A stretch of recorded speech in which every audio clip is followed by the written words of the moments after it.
Distinguished guests, colleagues, students and friends, it is a great pleasure to welcome you here on behalf of the School of Divinity and the University of Edinburgh to open this lecture for the academic session 2013 to 2014. The tradition of the opening lecture dates back to 1850, when the then 5 professors of divinity presented public and accessible lectures that communicated the significant new ideas that were shaping the discipline of theology. This was no doubt an early example of knowledge exchange. They just didn't know it then. Something that we are still actively engaged in pursuing through our various forms of public engagement. By your presence here today, you stand in that long tradition of public intellectual pursuit that was the hallmark of the Scottish Enlightenment and continues to be a valued part of our academic life here. This year's opening lecture is a special occasion, since it also functions as the inaugural lecture of our good friend and colleague, the Reverend Professor Susan Hardman Moore. Professor Hardman Moore will be more formally introduced to you shortly, but I wanted to express that great sense of satisfaction and pleasure that I and all our colleagues have in seeing the rightful recognition of her academic achievements through the award of a personal chair in early modern religion. Susan, please accept my personal congratulations and that of all your colleagues, friends, and family, both those present and those who could not be here today. At this stage, I would like to invite the head of the College of Humanities and Social Sciences and Vice Principal in the University of Edinburgh, Professor Dorothy Meal, to chair Professor Hardman Moore's inaugural lecture. Thank you.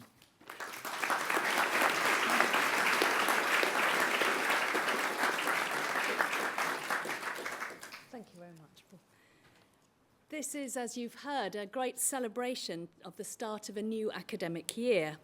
And I think it's an excellent idea for New College to do this marking of the new academic year with an inaugural celebrating the new professorial career of a much admired colleague, Professor Susan Hardman Moore. She was appointed, as you heard, to a personal chair of early modern religion in August this year.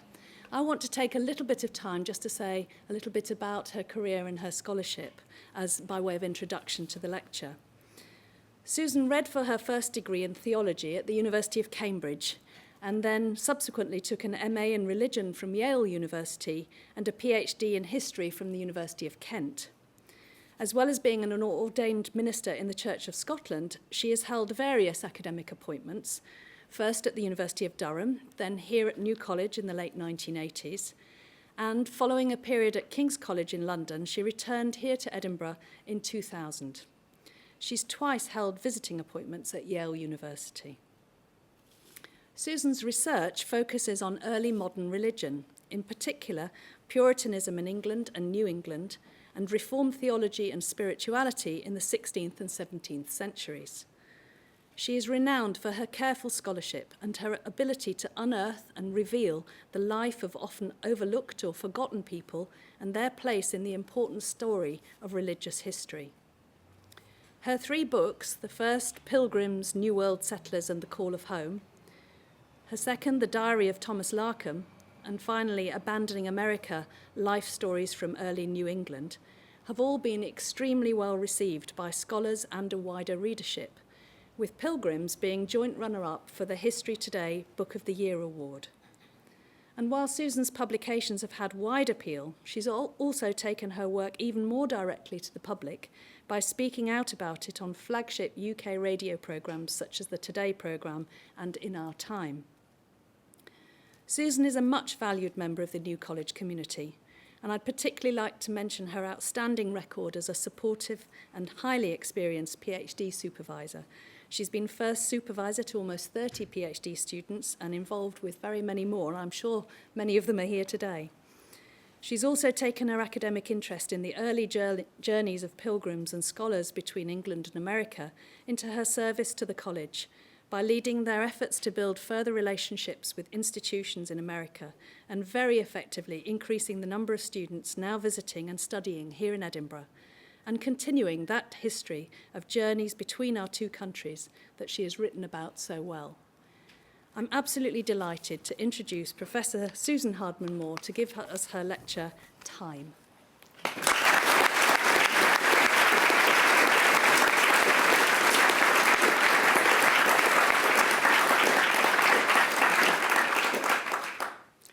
Thank you, Professor Meal and Dr. Foster, for your very generous introductions, and my thanks to you all for coming. I don't think I've ever seen the Martin Hall so packed.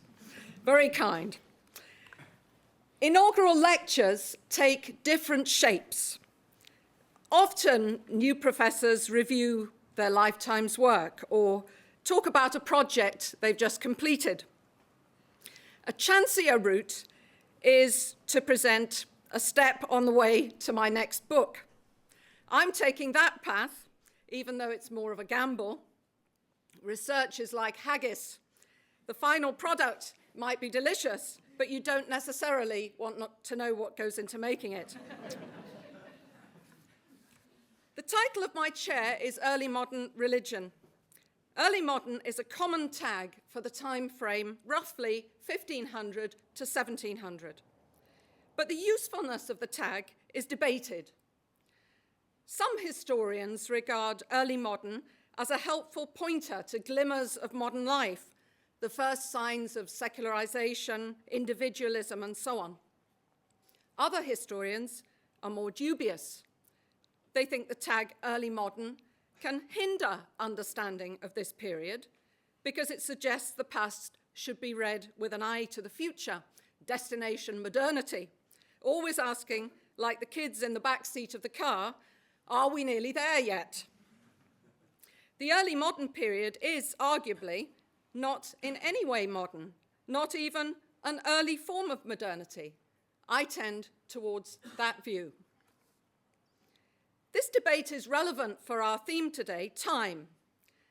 I want to persuade you that the early modern understanding of time occupies a mental landscape quite distant from our own. What is time? I know well enough what it is, provided that nobody asks me. But if I'm asked what it is and try to explain it, I am baffled. That's not a modern physicist speaking, but St. Augustine, 1600 years ago. Time has intrigued ancient and modern thinkers, philosophers, scientists, theologians, anthropologists. How time is marked, the value set on it, differs from culture to culture and across history. Isaac Newton put the scientific understanding of time onto a new footing in his Principia Mathematica. He saw time as absolute, true, mathematical, which of its own nature, without reference to anything external, flows uniformly. Our own modern sense of time in daily life is Newtonian. If we were to ask someone on Princes Street, what is time, they would probably reply, after a moment of bafflement, in terms of minutes that slide past evenly, hours that can be measured, a steady progression of days. The date of Principia Mathematica, 1687, falls within the early modern period, albeit towards its end. Newton's insight came as part of a bundle of early modern innovations that made people's experience of time sharper, more regular. Innovations in technology and behavior. I'm thinking particularly of clock time, advances in timekeeping, and sacred time, changes in the shape of the religious calendar. In the Middle Ages, hours had not necessarily been a fixed length. The duration of an hour could vary seasonally and with local custom. 2 A study hour in a monastery or university might be shorter in December days than in June, and out of step with the marketplace down the road. Perceptions of time stayed pretty blunt for a good while, even after timepieces first appeared in Europe in the 1400s. This watch from 1640 is typical.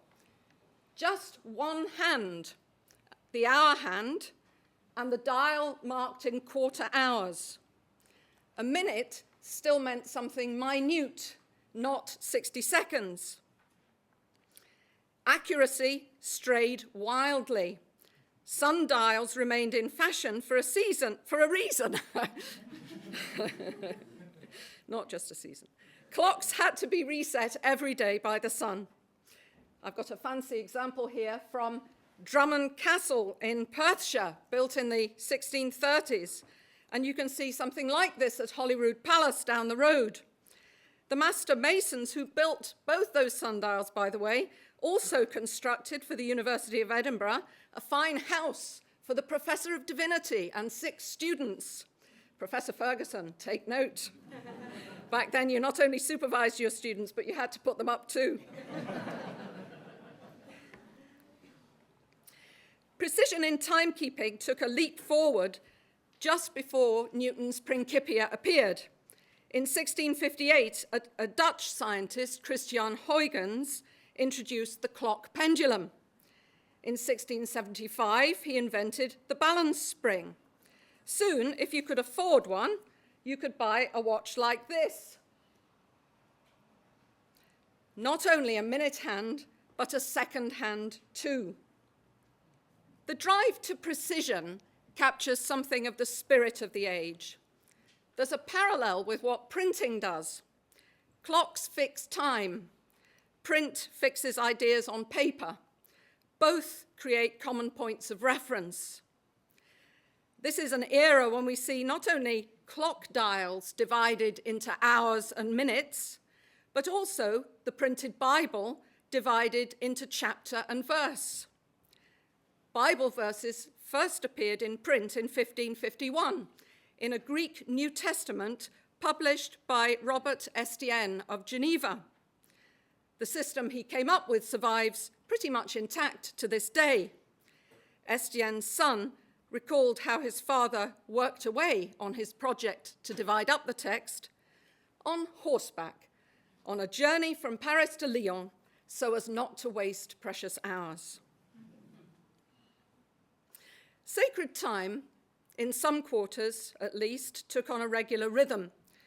Protestants, Reformed Protestants in particular, evened out the irregular beat of the Catholic year with its clusters of fast days and festivals into a steady routine.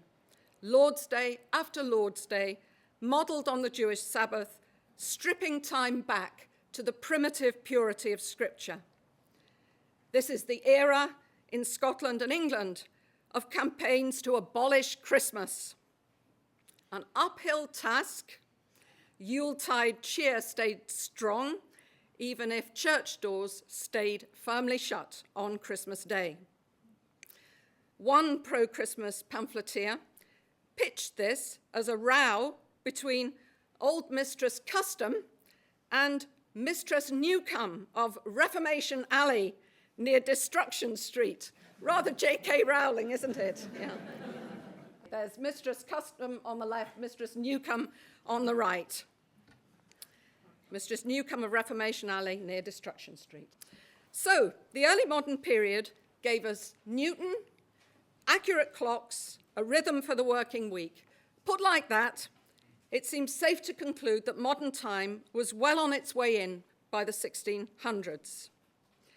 But, in my view, that conclusion is wrong. It gives a mistaken impression of how people in the early modern period thought about time. What you've heard so far is a narrative that makes early modern too modern by half. If it's a mistake to colour the early modern sense of time a Newtonian shade, it's also a mistaken view of physics. Newton said that though you and I can be at different points in three-dimensional space, we share a common time. Time is absolute. His model held sway until the early 20th century, but then Albert Einstein came along. According to Einstein, you and I can not only be at different points in space, we can also be at different points in time. Crucially, everything is relative. Nothing is absolute. Not only is space relative, I'm such and such a distance away from you, so is time. I am traveling at such and such a speed relative to you. Space and time are interconnected, but in very subtle ways. Weird stuff then happens. For example, from your perspective, the faster I travel, the slower I appear to age. Makes me want to get on my bike. But by the same logic, from my perspective, you appear to be traveling too, but in the opposite direction, of course. You are like the station platform that appears to go backwards when my train pulls out. And the faster you appear to travel, relative to me, the slower you appear to age. Win-win. We both appear to be aging more slowly. So let's both get on our bikes and go off in opposite directions to maximize our relative velocity. Alas, we will both appear heavier too, bit of a downer, but that's E equals mc squared for you. The theory of relativity, first published by Einstein in 1905 and generalized by him in 1916 to encompass gravity, was at first startling and then revolutionary as experiments proved him right. Newton had been wrong. Time isn't absolute. Time isn't common to us all. Time is personal. My time is not your time. Einstein imbued time with a richness, a dimensionality, because in the richer Einsteinian world, we can all be at different points in time as well as space. There genuinely are 4 dimensions. Be warned, though, that the way we measure distances in this 4-dimensional world is not with the familiar tape measure we use in 3 dimensions. That's why the interconnection between space and time is so very subtle. Now, this 4th dimension is not a rhetorical device or literary flourish. We really do inhabit a physical world that has 4 dimensions, maybe more if string theorists are right.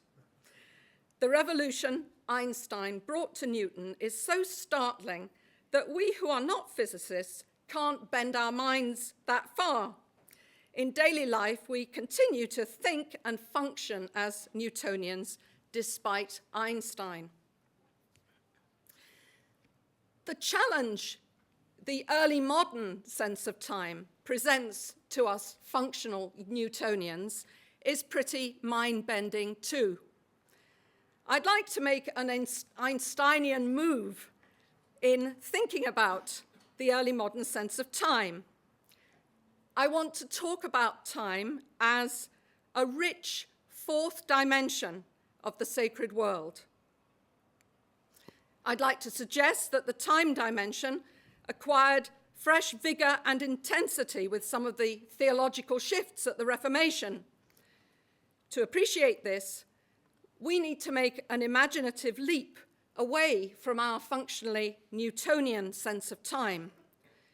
We need to get to grips with a special early modern brand of relativity, seeing time in light of eternity, time encompassed by God.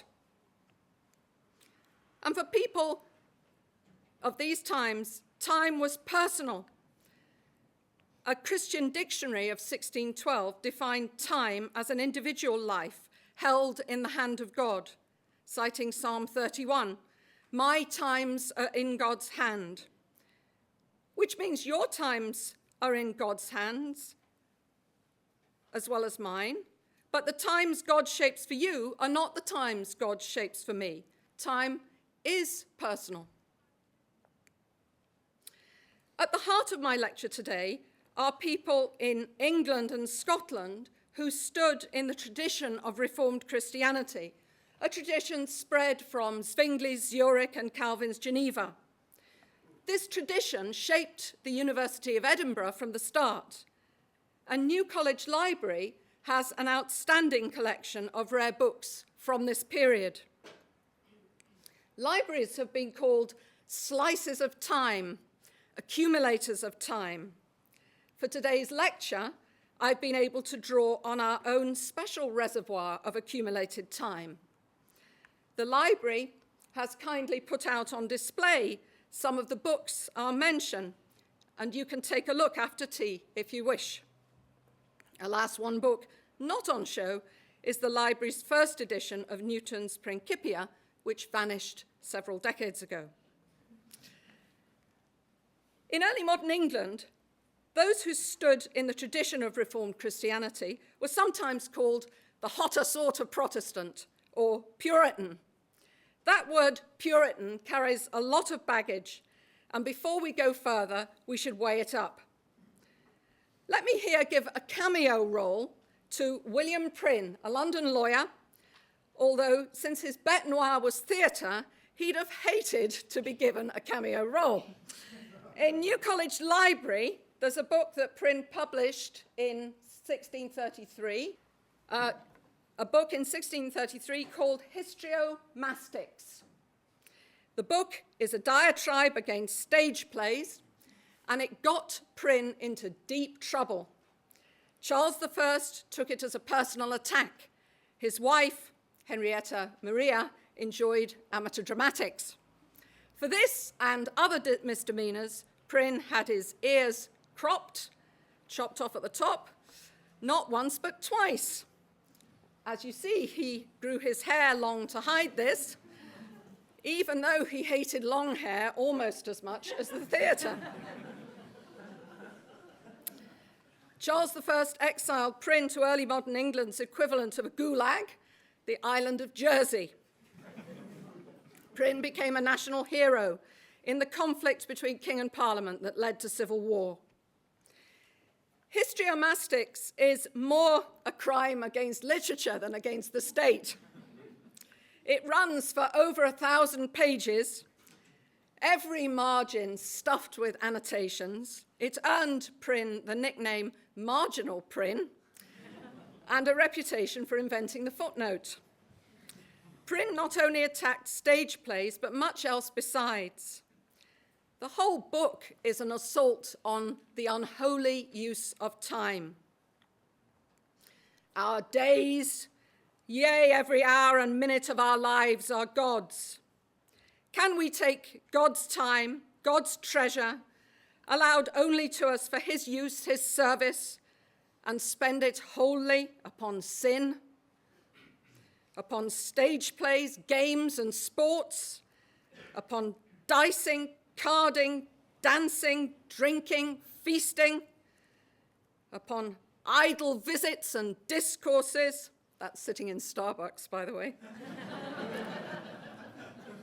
Upon meretricious face paintings, frizzlings, that's getting your hair done, powderings, attirings, and the like, in which many squander away their very choicest morning hours, more fit for study and devotion than such unchristian practices, as if we had no God to serve, no callings to follow, no souls to save, no hell to fear, no heaven to seek, no judge to censor us, no day of judgment to account in how we have spent our time. Prynne's index has entries like dancing, an occasion of the breach of all the 10 Commandments.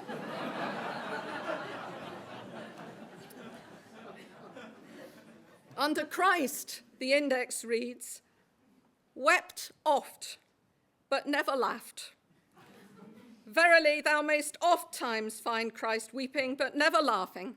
No, nor yet so much as slightly rejoicing with a smile. Prynne seems a perfect fit for that droll definition of Puritanism, the haunting fear that someone somewhere may be happy. His convictions did not mellow with age.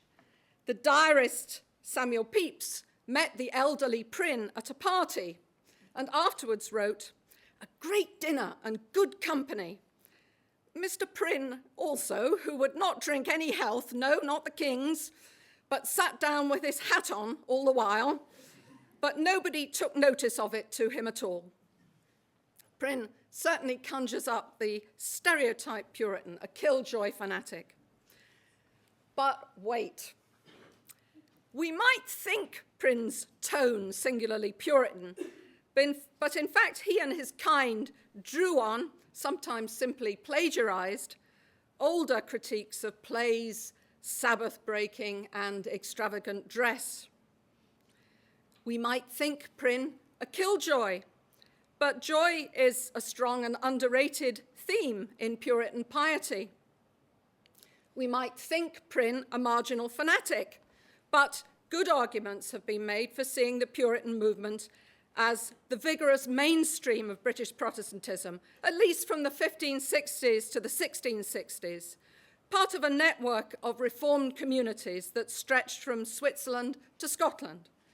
So some of the baggage we bring to the word Puritan needs to be jettisoned, or at least repacked.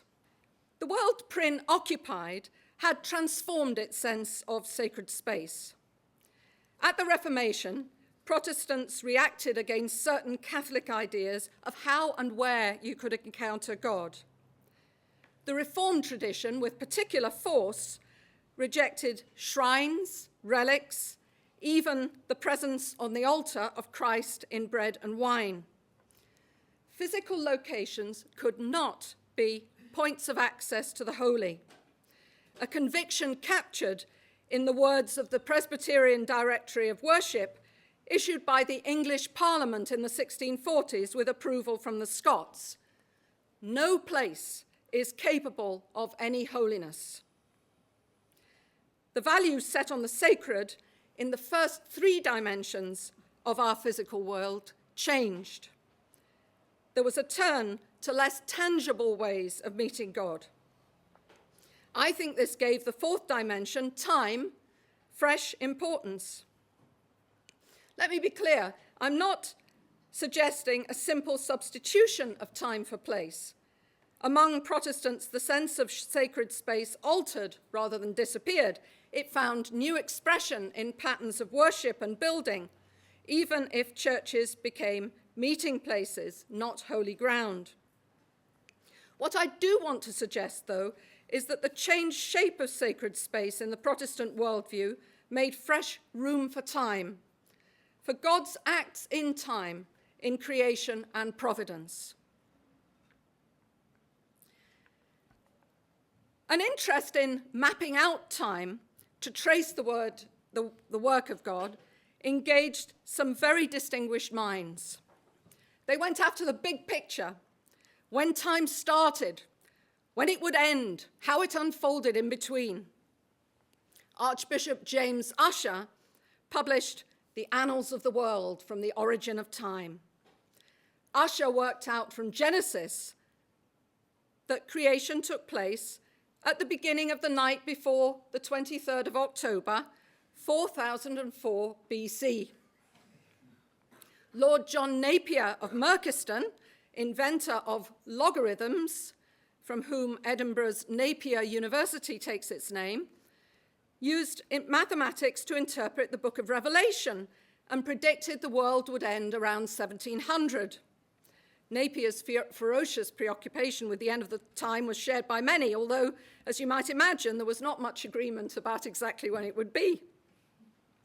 John Fox, following the pattern of Augustine's City of God, avoided predicting the apocalypse and instead tracked God's purpose through history. Fox's Book of Martyrs became the most popular book after the Bible in early modern England. Behind these endeavors stood a conviction about time itself, that all time is encompassed by God, the creator and Lord of time. Time existed within the eternity and infinity of God. As Augustine had put it centuries before, you are the maker of all time.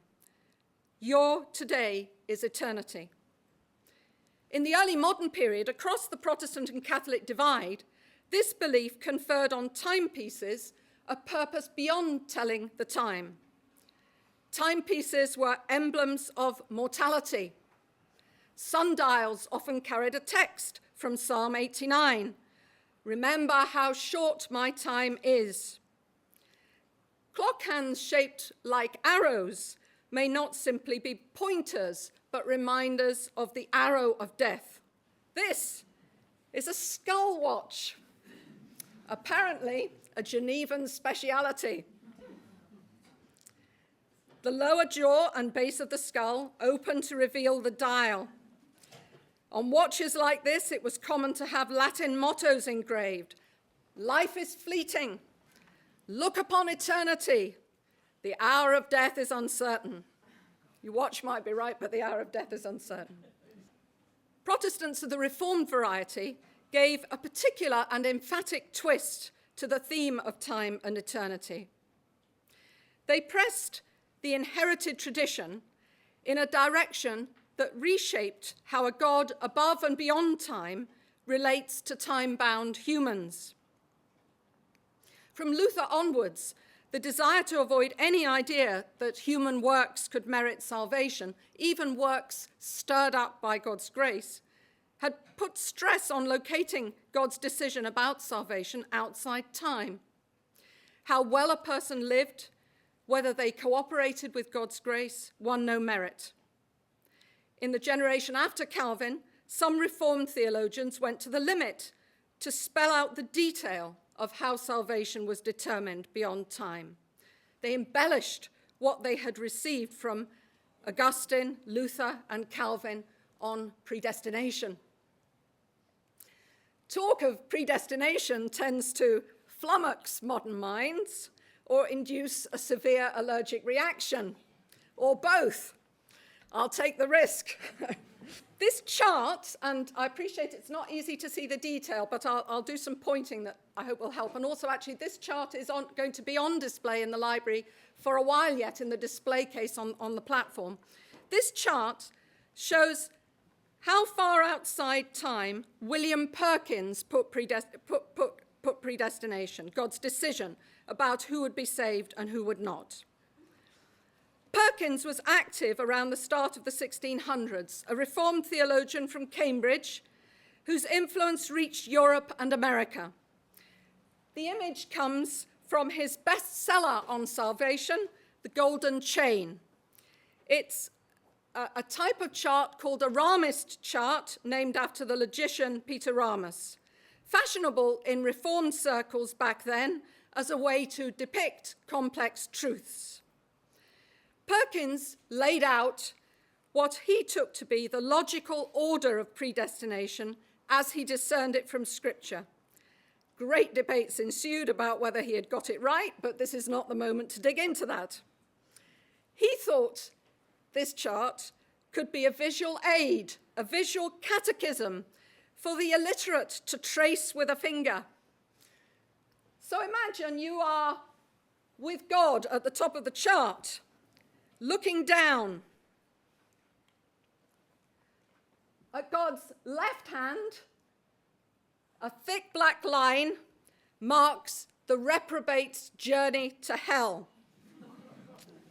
At God's right hand, a thicket of lines mark the journey of the elect to heaven. The line down the middle is the work of Christ in time. Everything begins and ends with God. We have God at the head here in Trinity, and at the foot, after the fate of the elect and reprobate declare God's justice and mercy, everything comes together in the bottom bubble of the chart, which is labeled God's glory. So God, the beginning and end of it all. Now look for where the lines start for the elect and the reprobate, where they start to divide. It's here with this decree of predestination, but even before that, in the mind of God. With God, before creation, which is down here, before God permits the fall, separate even from God's foreknowledge of what happens in time. It's easy to take Perkins as a bringer of despair, preacher of a God who saves and condemns with equal indifference. But this doctrine in this era was highly prized and fought for. Perkins saw predestination as a comfort for the soul. God's decree put human effort out of the picture. It gave life a deep and certain purpose, painted on a canvas larger than time. Pastorally, Perkins and those like him taught that the predestinating God was not remote. Inscrutable, yes, but far from uncaring. Quite how many souls God had assigned to perdition was a mystery. But, Perkins assured his readers, the faintest glimmer of faith could be a sign of election to salvation, a sign of hope. The rub was, of course, how exactly the eternal decree played out in real time. Hard to work out, because even if my final destiny is the same as yours, and who knows whether that is so, in my journey to that destiny, I am at my own unique time and place. Perkins' chart didn't make it a breeze for people to locate themselves on the map. Down this side, the reprobate, there is absolutely nothing which links them to Christ. Here, no lines linking them at all. But in these boxes here, these bubbles, there is the possibility of temporary faith. So you could be reprobate and have temporary faith, which could lull you into a terrible sense of false security. Down this side, many lines link the believer to Christ. But what a tangled path to tread through many reversals and crises. So how could you know in time where you stood vis-a-vis eternity?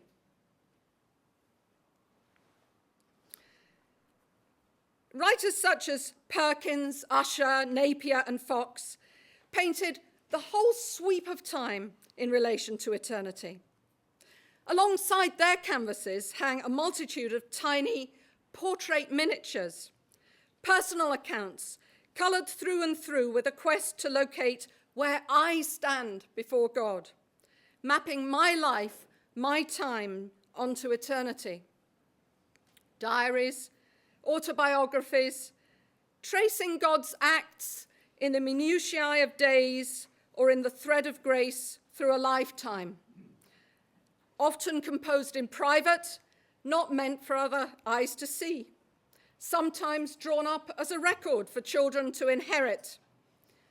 Mostly we find this material in small notebooks that people devoted to the purpose.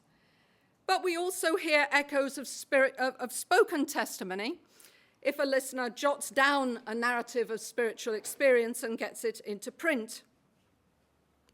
The drive to keep a personal account of your life surged just as literacy and record-keeping in general were on the up, just as awareness of time sharpened with more clocks in homes and on public buildings. And the practice gained momentum from bestsellers like those of Lewis Bailey and Richard Rogers. These were guides to godliness intended as Protestant manuals of spiritual discipline to rival what Jesuits were publishing for Catholics. Bailey and Rogers encouraged watchfulness. And actually on Bailey's chart, you can see he has watch and redeem the time. These actually don't give any sense of the relative size. The Bailey book is very small. The Rogers book is very big. If you go and look at them in the library afterwards, you'll see. They both emphasize watchfulness. Readers were told to observe what God doth daily execute in the world and to remember what they'd known of God's work in the past. Rogers devoted special attention to scrutiny of our own experience. What a special help it is to a godly life. To put flesh on the bones, I'd like to introduce two characters I've come to know well, Thomas Larkham and Susanna Bell. Thomas Larkham, a minister, had an intriguing career on both sides of the Atlantic, with a spell in New England and as a chaplain in Oliver Cromwell's army. From 1647 until his death in 1669, he was in Tavistock, Devon, first as vicar, but after 1660 as a nonconformist apothecary, at least when he wasn't in jail or on the run. He kept a notebook all that time, making entries most days. It's a diary, but not as we know it. It's a fusion of financial and spiritual jottings. Larkham mixed bookkeeping and soul-keeping. He reckoned up the state of wallet and soul under the eye of God. Here's a page. Larkham had an idiosyncratic way of organizing time. He structured it around his birthday, the 18th of August, the day God gave him life. He usually wrote a verse to mark the start of a new Larkham year. What you see here is one of his better efforts, an acrostic poem where the first letters of each line spell out his name. By the way, in the entire diary, 65,000 words over 20 years, this cleric never once mentions Christmas or Easter. Here's another page. He made entries in 2 columns, with broadly income on the left and expenses on the right. But he often interrupted this pattern to make a significant entry across the page. In the center here, he recalled the day he set sail to go back home to England from America, an anniversary he often noted with pleasure because he'd had such a rotten time there. He took notice of the special goodness of God to me and mine in all that had happened since. Larkham recorded the hand of God's providence in events large and small, a pervasive habit in records like this. The diarist Ralph Jocelyn reflected on acts of God from the whole span of history to the state of his navel. Yes, literally, navel gazing. The Lord was good to me in my navel. It's now and then moist but not sore. Blessed be my good and merciful God.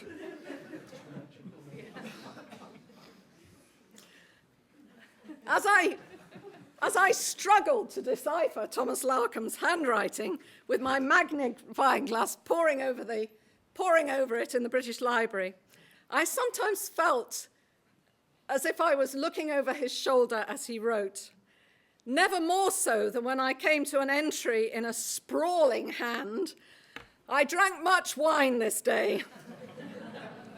I am apt to be vain when occasion is given. Lord help. Spent in wine, 3 shillings and 2pence. Susanna Bell. This book, The Legacy of a Dying Mother to Her Mourning Children, is pretty much all the marks she left on history. Women's voices are rarely heard, and we have no portrait of Susanna. But this book prints her testimony, taken down by her children before she died. Susanna married a merchant, Thomas Bell, and went with him to New England. After about 15 years, they came back to London. They lived round the corner from Samuel Pepys, and like Pepys, lived through the Great Plague and Fire of London in the 1660s. In her testimony, Susanna reviewed her time on earth in a style that fits a wider pattern of Puritan deathbed scenes. The focus is not on prayer in preparation for death, which would have been more traditional, but on accounts of God's acts, of how providence has shaped a life. A long stretch of Susanna's story dealt with her quest to discover whether she was among the elect, a journey from sermon to sermon in search of a word of hope. We know from other sources how desperate a search this could be. Nehemiah Wallington, a wood turner, went through agony as a youngster about whether he was elect or not. He once heard 25 sermons in a week and attempted suicide several times. Facts not necessarily unrelated. His religious melancholy can be read as part of the history of depression. We know about Wallington because he kept 50 notebooks, of which only 7 survive, but these 7 alone run to more than 3,000 pages. The most striking part of Susanna's testimony concerns the death of a child. When her husband Thomas wanted to join the Puritan migration to New England, Susanna flatly refused to go. I was very averse to it. I, having one child and being big with another, thought it to be very difficult to cross the seas. But then the child she carried died. Her question then was not how this death came to happen, but only why. I begged earnestly of God to know why he took away my child. And it was given to me that it was because I would not go to New England. After this, she testified, the Lord took away all my fears. I told my husband I was willing to go with him. In a way that might bewilder us, but would not have been strange to her contemporaries, Susanna fitted this sad event into God's overarching purpose. She closed her testimony by recalling how God's people are strangers and pilgrims on earth, Hebrews 11:13. Their time a step to eternity. I hope I have by now persuaded you that the early modern understanding of time occupies a mental landscape quite distant from our own, and that in Reformed Protestantism in particular, observing God's acts in time took on fresh significance as a rich dimension of the sacred world. Earlier in the lecture, I juxtaposed Einstein against Newton as a device to shake up our perceptions of time, both to convey the special early modern brand of relativity, seeing time in light of eternity, time encompassed by God, and to convey the sense that for these people, time is personal. Each person has their own unique place in sacred time within God's creation and providence. By way of a coda, I'd like to put these insights to work and for the last 10 minutes or so of the lecture, talk about the roots of capitalism. The most famous discourse on this is Max Weber's 1904 essay, The Protestant Ethic and the Spirit of Capitalism, which made the Puritan philosophy of life a driver of modern capitalism. Weber understood that predestination was central to Puritan piety. He thought anxiety about discerning whether you are among the elect motivated people to succeed in business because they saw the blessing of prosperity as a sign of election. Since Weber wrote, a good deal of work has shown that Catholic merchants were just as savvy and energetic as their Protestant counterparts. But the ghost of Weber is still with us. Many other scholars have taken up the connection he made between the Puritan ethos and capitalism and recast it. For example, one of the leading historians of the late 20th century, E.P. Thompson. Thompson singled out the phrase, "time is money," and, in my view, wrongly, traced its roots back to Puritanism. It's a phrase coined by the American polymath Benjamin Franklin. Franklin put it into the mouth of a woman wagging a finger at her shoemaker husband for wasting hours in the alehouse. Time is money. Franklin's view was that the bullion of the day is minted out into hours. He that is prodigal of his hours is, in effect, a squanderer of money. But there's a critical gap, a disconnect in logic between Franklin writing in the 1750s and earlier Puritan sources from the 1600s. First, let me firmly knock on the head the idea that Puritans saw wealth as a sign of election. That's not true. Adversity could be an equally powerful sign of election, of God's affection, a way to turn hearts from the world to the joys of heaven. As an early New England preacher, Thomas Shepard, put it, hardships were the sour herbs that made the Lamb Christ sweet. Even though Weber was wrong to take wealth to be a sign of election, he was right to see the goal of life for Puritans as eternity. This world is but a nursery for eternity, says a 1692 book in New College Library. The means to this end, to prepare for eternity, was time. Puritan writers become almost Einsteinian here. Time is space for repentance. Time is custom made for that purpose. But time is limited. God allots each person enough and no more. A reformed thinker of the later 1600s, Richard Baxter, an eminent pastor and theologian, heavily but selectively cited by Weber, Baxter puts this vividly. Thou wilt blame thy tailor if he cut out more cloth than will make thy garments meet for thee. And thou wilt blame thy shoemaker if he makes thy shoes too big for thee. Dost thou think that God is so lavish of time, or so unskilled in his works of providence, as to cut thee out more time than the work which he hath cut thee out requireth? As time is limited, it is precious. At this point, metaphors from the marketplace abound in Puritan rhetoric and throw up a smokescreen that has fogged some historians into making links between Puritanism and capitalism that I don't think are warranted. Center stage is Ephesians 5:16, redeem the time.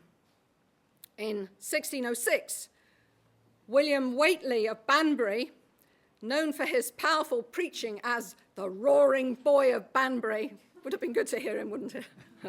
He printed a sermon, The Redemption of Time, which became a bestseller. Richard Baxter liked Whately's sermon so much, he brought out a fresh edition in 1673. And Whately had plenty of imitators. The Puritans identified many vices, but plagiarism was not one of them. The core of Whately's message was that redeeming time for spiritual use meant keeping it out of the hands of the world. He has a wonderful image of the 5 hucksters of time who snap up time meant for God. And who are these hucksters, I hear you ask? 1, vain sports. 2, vain speeches, which puts paid to this lecture. 3, immoderate sleeping or sluggishness. Wake up there in the back row. 4, vain thoughts. And last but not least, 5, immoderate following of worldly business. Weber, please take note of number 5. Whately pointed out that in the Greek text of Ephesians 5:16, the word for time, kairos, meant not a mere sliding of minutes, but a space full of significance, pregnant with spiritual opportunity. For this reason, we should be ready to forgo our profit rather than lose the blessed occasion of trading for heaven. All this is a world away from the sentiment, time is money. The crucial thing we need to recognize is this. There is a fundamental irreversibility between time and money. Time can be used to make money, but money cannot be used to make time, at least in the sense that we can neither bring time back nor in any way lengthen out the days of our lives. This irreversibility thwarts any attempt to simply equate time with money. So, Puritan rhetoric about time heads in a totally different direction than wealth creation. Historians always run the hazard of reading the nearer present back into a more distant past, and I fear Thompson traced Franklin's time is money back to Puritan sources in a sort of cardboard cutout kind of way. He flattened the Puritan sense of spiritualized time, time set in eternity, into a moral universe of duty, rather in the way the Newtonian sense of time flattens Einstein's 4 dimensions into 3. For the early modern people who've been at the heart of my lecture today, the purpose of time was not wealth, but eternity. Let the last word go to Richard Baxter. In a letter to the reader, prefaced to a book of his poems, he signed off like this: Richard Baxter, of London, at the door of eternity. Thank you.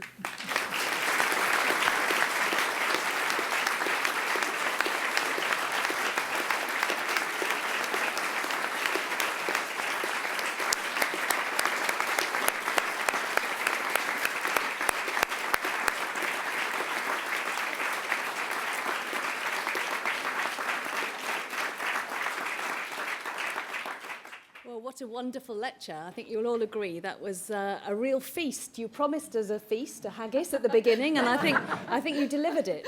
Such a range of periods of history, of disciplines, of knowledge, and something that I think will really bear revisiting, partly through, I think, the very thoughtful arrangement of display in the library that can follow up some of the references here, but also because we have had the lecture recorded, and there'll be a video available online for people who want to revisit and get some more of the richness out of it. Such an engaging presentation as well. Thank you so much. Now, it's incredibly hot in here, and I know a lot of people are standing or sitting on the floor, so we are going to have more chance to talk about this, not here, but Paul will explain in a second, over some tea. So thank you once again. That was a wonderful lecture.